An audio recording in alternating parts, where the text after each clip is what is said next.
Spiritual story by Buddhist Zen story. The Library of God.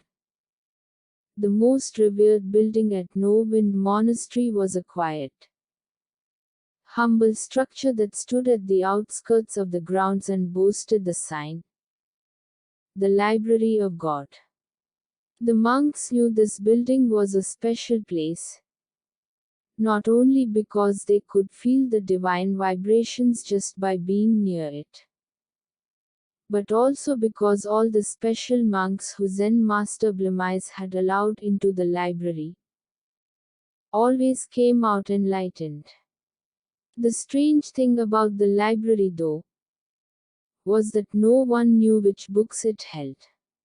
You see, whenever an enlightened monk emerged from the library and was asked which books she had had the privilege to read there, the monk always just smiled and said, "You will see when your time comes." Of course, there were plenty of rumors about which books were in the great library.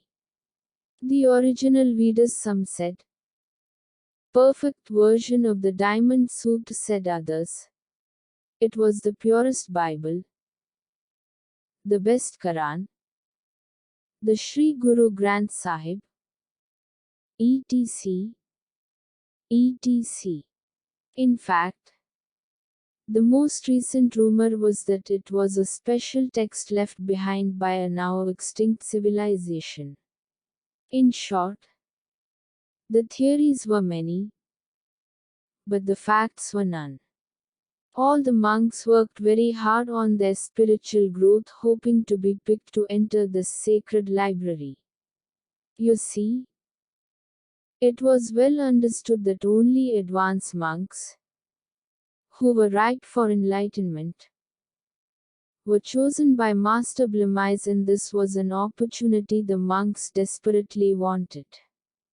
Such a day finally arrived for monk Shanti. She had spent many years at the monastery, and Master Blumais now felt she was ready for the final step in her journey.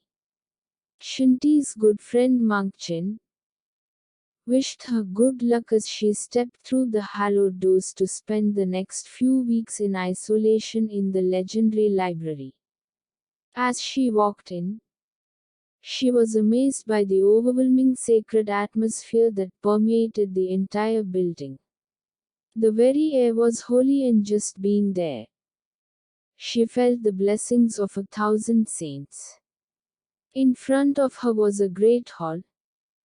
The only book you need to read was etched above its entrance, and in the center of the great hall sat a silent Zafu, Zen meditation cushion.